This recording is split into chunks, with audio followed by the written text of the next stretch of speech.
Hello everyone, welcome and welcome back to my channel. I am Neha, a CA final student. Today in this video, I am going to discuss GST on GTA services and freight. बहुत सारे students को confusion होता है कि जो freight की services है वो कब एग्जेम्प्ट होती है, कब उस पे रिवर्स चार्ज मैकेनिज्म लगता है, कब फॉरवर्ड चार्ज मैकेनिज्म लगता है. So these are the all the doubts which come in mind. So let's discuss in detail. सबसे पहले section 11 talks about the services which are exempt under GST. उसी में हमारा एंट्री 18 है जो बात करता है services by way of transportation of goods by road और बाय इनलैंड वाटरवेज. अगर आप कोई सर्विसेज प्रोवाइड कर रहे हो ट्रांसपोर्टेशन ऑफ गुड्स को ट्रांसपोर्ट करने की बाय रोड और बाय इनलैंड वाटरवेज तो वो जीएसटी के अंदर एग्जेम्प्ट है. एक्सेप्ट द सर्विसेज, एक्सेप्ट यहाँ पे शो कर रहा है कि ये दोनों सर्विसेज एग्जेम्प्ट नहीं है, लेकिन अगर ये सर्विसेज कोई गुड्स ट्रांसपोर्टेशन एजेंसी या कोई कुरियर एजेंसी प्रोवाइड कर रही है तो उस केस में जीएसटी लिवाइड होगा. अब बात आता है कि गुड्स ट्रांसपोर्टेशन एजेंसी का क्या मतलब है. तो गुड्स ट्रांसपोर्टेशन एजेंसी मीन्स, ये क्या है, एग्जॉस्टिव डेफिनेशन है. इट मीन्स, ये मीन्स से स्टार्ट हो रही है, मतलब ये इंक्लूसिव तो नहीं है.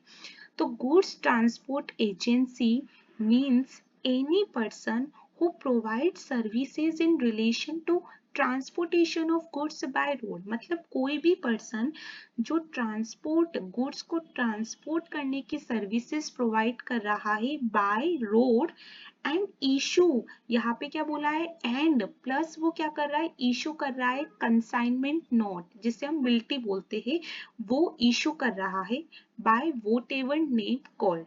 तो वो क्या कहलाएगा, तभी वो कहलाएगा गुड्स ट्रांसपोर्टेशन एजेंसी. मतलब आप सर्विसेज प्रोवाइड कर रहे हो transportation of goods by road plus आप क्या कर रहे हो, कंसाइनमेंट नोट को भी इशू कर रहे हो. ठीक है. अब यहाँ पे आता है कि ठीक है जीएसटी लगेगा बट क्या वो आरसीएम में होगा या वो फॉरवर्ड चार्ज में जाएगा.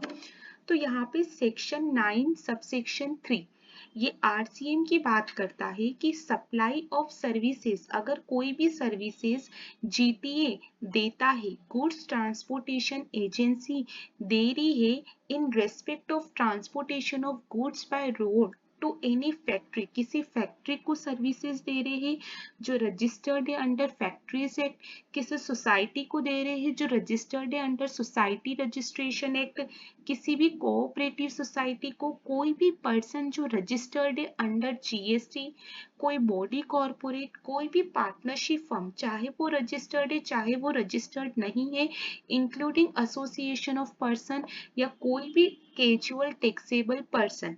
अगर आप कोई भी जीटीए इनको क्या कर रहा है, सर्विसेज देता है, तो हम वहां पे क्या करेंगे, आरसीएम के अंदर क्या करेंगे, टैक्स पेमेंट होगा. मतलब वहां पे कौन, ये जो रिसिपिएंट है वो क्या करेंगे, टैक्स पे करेंगे. लेकिन लेकिन यहाँ पे एक प्रोविजो आ जाता है जो सब चेंज कर देता है. प्रोविजो क्या बोलता है, provided further that nothing contained in this entry shall apply where. मतलब यहाँ पे ये कब अप्लाई नहीं होगा, जब सप्लायर ने क्या कर रखा हो, रजिस्ट्रेशन ले रखा हो. मतलब जब सप्लायर रजिस्टर्ड हो और वो क्या करता है, ये ऑप्शन को एक्सरसाइज करता है कि वो क्या करेगा, जीटीए की सर्विसेज को मतलब जीटीए की सर्विसेज जो है, मतलब वहां पे वो ऑप्शन एक्सरसाइज कर लेता है कि वो फॉरवर्ड चार्ज के अंदर क्या करेगा, टैक्स पे करेगा. मतलब यहाँ पे आप रजिस्टर्ड हो